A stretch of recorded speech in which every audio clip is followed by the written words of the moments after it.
France décrétait la mobilisation générale. 2 jours plus tard, l'Allemagne lui déclarait la guerre. À l'occasion du centenaire de ce conflit, des commémorations sont prévues tout au long du week-end.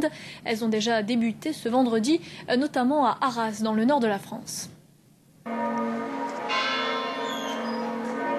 Des cloches qui se répondent, des cloches pour se souvenir. Il est 16 h, du haut du beffroi d'Arras, les visiteurs ressentent la solennité de l'instant. Ça devait être impressionnant, ils devaient frissonner de peur quand même, de savoir qu'ils allaient devoir se mobiliser, qu'ils allaient peut-être subir des choses graves et difficiles. C'est de l'émotion et puis j'imagine qu'il y a des personnes qui doivent être encore leurs âmes, ils doivent être encore ici pour nous dire d'avancer dans l'histoire. 1er août 1914, le tocsin résonne dans toute la ville d'Arras. Nous sommes au cœur de l'été, il annonce la mobilisation.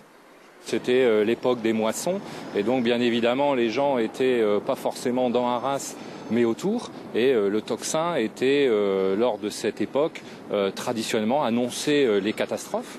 Un siècle plus tard, dans les familles, la mémoire est encore vive de ce jour où tout a basculé. Mes grands-pères, ce jour-là, ils sont partis et puis il y en a un qui a été fait prisonnier tout de suite à Maubeuge. Et l'autre, bon, il a vécu, il a été en Italie, il a été bon. Mais ça me replonge dans leur histoire personnelle, qui est mon histoire aussi. Donc. Pour Arras, la Grande Guerre signifiera une destruction à 80% de la ville. La capitale de l'Artois deviendra ville martyre de France.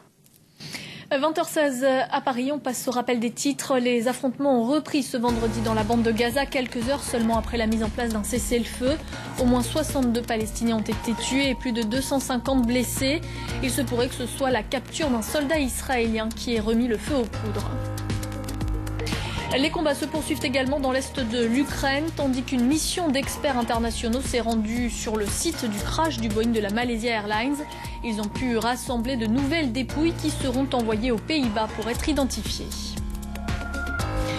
Et puis le mystère reste entier en France où sont passés les 50 kilos de cocaïne qui avaient été placés sous scellé au siège de la police judiciaire parisienne. Une enquête est en cours. Et on passe maintenant à l'actualité économique avec Myriam Mascarello. Bonsoir Myriam. Bonsoir Marion, bonsoir à toutes et à tous. Et on commence par le chômage. Aux États-Unis, il augmente. C'est surprenant, mais il augmente un tout petit peu. Il est passé à 6,2% de la population active en juillet contre 6,1% le mois précédent. En cause, eh bien, moins d'emplois créés. 209 000 pour le mois de juillet contre 298 000 au mois de juin. Alors pas d'affolement tout de même. La reprise encourage les Américains. C'est pour ça qu'il y a plus de monde sur le marché du travail, d'où cette remontée donc, du chômage, alors que la création d'emplois est un peu moins forte. Mais enfin, rien de très inquiétant. Autre chiffre qui retient l'attention, l'indice PMI, qui reflète l'activité manufacturière, toujours aux États-Unis.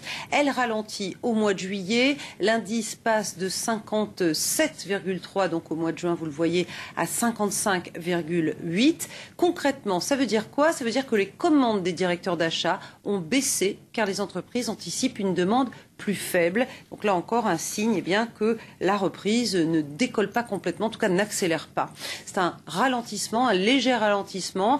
Alors si on ajoute à ça les tensions internationales, les investisseurs voient rouge, même si à Wall Street, ce rouge devient un petit peu moins vif que tout à l'heure. Un Dow Jones qui se replie quand même de 0,15% à l'heure où je vous parle, moins 0,40% pour le Nasdaq et moins 0,04% pour le S&P 500. En Europe, en revanche, on a terminé dans un rouge vif. Paris a perdu 1,02%.